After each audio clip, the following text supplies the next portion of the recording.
completed the requirements prescribed by the Department of Education. Madam Fe Longkop, they now await your confirmation. To confirm the graduates and deliver a special message, let us give a round of applause to Ma'am Fe Longkop, Principal 3, representing the school's division superintendent.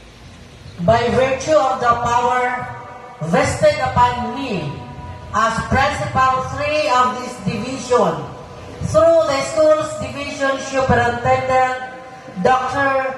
Gaudencio C. Alibi, I hereby confirm these 41 males and 49 females graduates for senior high school of Washington National School, school year 2024-2025. Congratulations.